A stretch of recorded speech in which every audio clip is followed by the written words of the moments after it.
आज हम लोग इस वीडियो में छोटे छोटे शब्दों को मिलाकर अरबी में बात करना सीखेंगे। अस्सलाम वालेकुम फ्रेंड्स, चलिए इस वीडियो को स्टार्ट कर लेते हैं। दोस्तों, आज का जो हमारा सबसे फर्स्ट पॉइंट पे टॉपिक है वो है मैं भूल गया।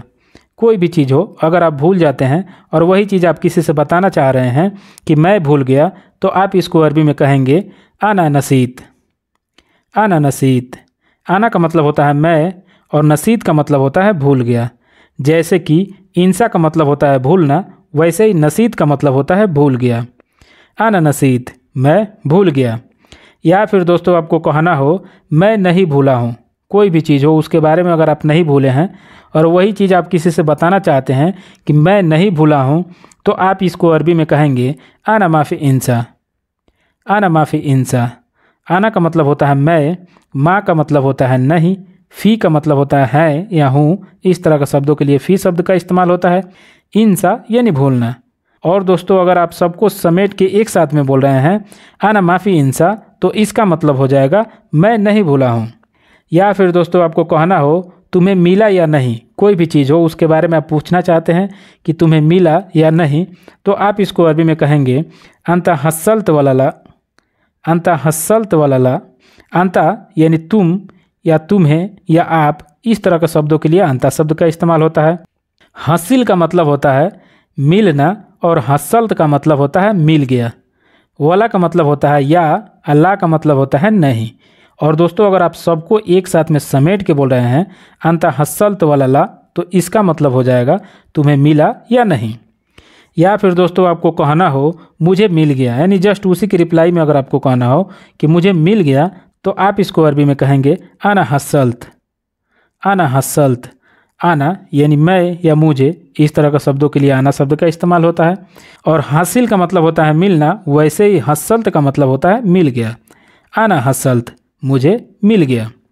या फिर दोस्तों आपको कहना हो कि मुझे नहीं मिला, यानी जस्ट इसी का अपोजिट आप कह रहे हैं कि मुझे नहीं मिला, तो आप इसको अरबी में कहेंगे आना मा हसल्त।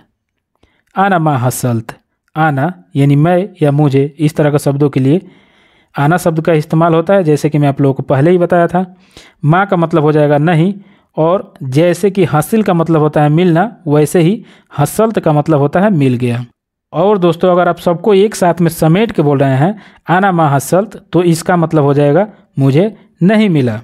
या फिर दोस्तों आपको कहना हो आपने कहा था या नहीं। कोई भी चीज़ हो उसके बारे में आप पूछ रहे हैं कि आपने कहा था या नहीं, तो आप इसको अरबी में कहेंगे अंता कल्लम तो वलला। अंता कल्लम तो वलला। अंता का मतलब तुम या आप या आपने, इस तरह के शब्दों के लिए अंता शब्द का इस्तेमाल होता है।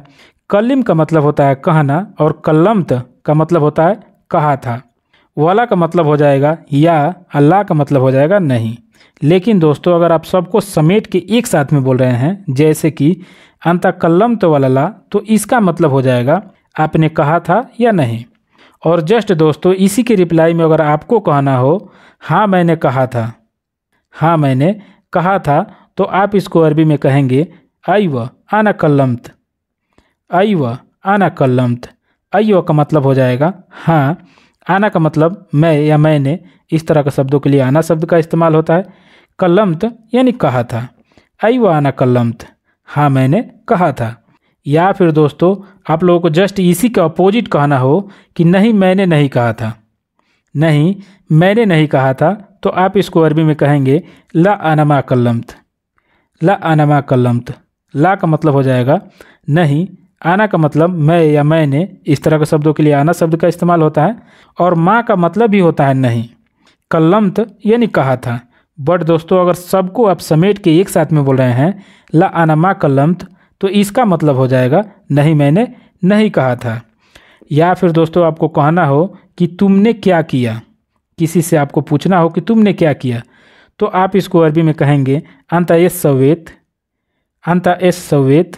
अंता का मतलब तुम या तुमने या आप, जैसे कि मैं आप लोगों को पहले ही बताया था अंता का बहुत सारा मतलब निकलता है, वैसे ही अंता का मतलब तुमने भी होता है। एस यानी क्या, सवेत यानी किया। अंता एस सवेत, तुमने क्या किया। और जस्ट दोस्तों इसी के रिप्लाई में अगर आपको कहना हो कि मैंने कर दिया, कोई काम आपको दिया हो किसी ने और आपको वही चीज़ बताना हो कि मैंने कर दिया, तो आप इसको अरबी में कहेंगे आना सवेत। आना सवेत। आना का मतलब मैं या मैंने, जैसे कि मैं आप लोग पहले ही बताया था, इस तरह के शब्दों के लिए आना शब्द का इस्तेमाल होता है। सवेत यानी कर दिया, आना सवेत मैंने कर दिया। या फिर दोस्तों आपको जस्ट इसी के अपोजिट कहना हो कि मैंने नहीं किया, मैंने नहीं किया, तो आप इसको अरबी में कहेंगे आना मा सवेत, आना मा सवेत। आना का मतलब मैंने, माँ का मतलब हो जाएगा नहीं, और सवेत का मतलब हो जाएगा किया। आना मा सवेत मैंने नहीं किया। या फिर दोस्तों आपको कहना हो कि तुमने क्यों नहीं किया, जस्ट इसी के रिप्लाई में आप पूछ रहे हैं कि तुमने क्यों नहीं किया, तो आप इसको अरबी में कहेंगे अंता लेस मा सवेत, अंता लेस मा सवेत। अंता का मतलब हो जाएगा तुमने, जैसे कि मैं आप लोगों को पहले इसका एग्जाम्पल दे चुका हूँ। तो हम लोग लेते हैं कि अंता का मतलब हो जाएगा तुमने, लेश यानी क्यों, माँ का मतलब हो जाएगा नहीं, और सवेत यानी किया। अंता लेस मा सवेत तुमने क्यों नहीं किया। और जस्ट दोस्तों इसी के रिप्लाई में अगर आपको कहना हो कि मेरे पास समय नहीं है, मेरे पास समय नहीं है, तो आप इसको अरबी में कहेंगे मा आंदी वक्त, मा आंदी वक्त। माँ का मतलब हो जाएगा नहीं, आंधी का मतलब हो जाएगा मेरे पास, वक्त यानी बोले तो समय या फिर वक्त, इसका मतलब यही होता है। और आप बोल रहे हैं सबको समेट के माँ आंधी वक्त, तो इसका मतलब हो जाएगा मेरे पास समय नहीं है। या फिर दोस्तों इसी को थोड़ा सा शॉर्ट में बोलना हो, जैसे अभी हम लोगों ने सीखा कि मेरे पास समय नहीं है, लेकिन अगर दोस्तों आपको सिर्फ कहना हो कि मुझे समय नहीं है, यानी पास नहीं लगाना है, आपको सिर्फ कहना हो कि मुझे समय नहीं है, तब आप इसको अरबी में कहेंगे आना माफ़ी वक्त, आना माफ़ी वक्त, आना माफ़ी वक्त। आना का मतलब हो जाएगा मैं या मुझे, जैसे कि मैं आप लोगों को पहले ही बताया था, तो हम लोग आना को यहाँ पे बोलेंगे मुझे। तो आना यानी मुझे, माँ का मतलब हो जाएगा नहीं, और फ़ी का मतलब हो जाएगा है, वक्त यानी समय या फिर बोले तो वक्त। आना माफ़ी वक्त मुझे समय नहीं है।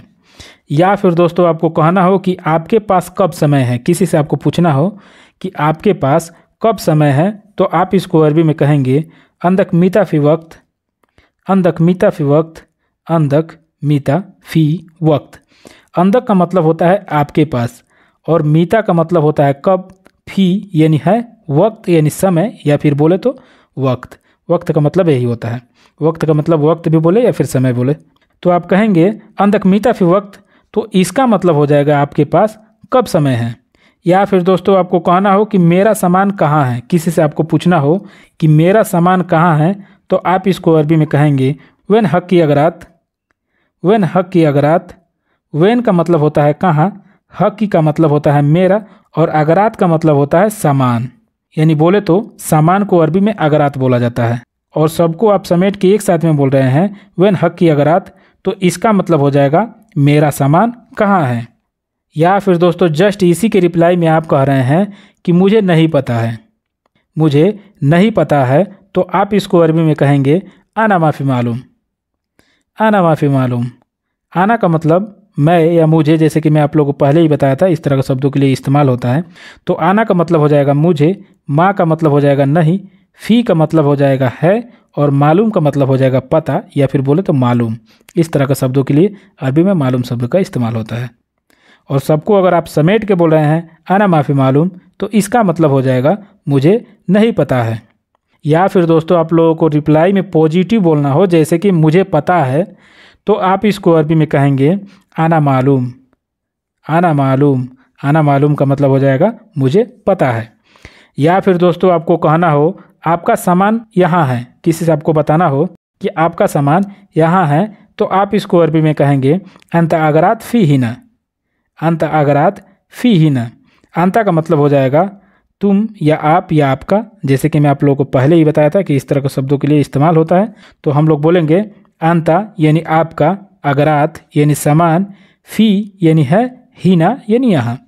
और अगर आप सबको समेट के बोल रहे हैं अंत अगरात फ़ी हिना, तो इसका मतलब हो जाएगा आपका सामान यहाँ है। और जस्ट दोस्तों इसी के रिप्लाई में अगर आपको कहना हो थैंक्स या फिर बोले तो शुक्रिया, तो इसको अरबी में बोला जाता है शुक्रन, शुक्रन। शुक्रन यानी बोले तो थैंक्स या फिर शुक्रिया। तो आई होप दोस्तों आप लोगों को वीडियो बहुत पसंद आया होगा। वीडियो पसंद आता है तो प्लीज़ वीडियो को लाइक करें, चैनल पर नए हैं तो चैनल को सब्सक्राइब करें, ताकि जो भी मैं वीडियो डालूँ उसका नोटिफिकेशन आप लोगों को मिलता रहे। तो मिलते हैं फिर से नेक्स्ट वीडियो में ऐसे ही मज़ेदार टॉपिक के साथ। तब तक के लिए आप लोग से अलविदा लेते हैं। Thanks for watching this video.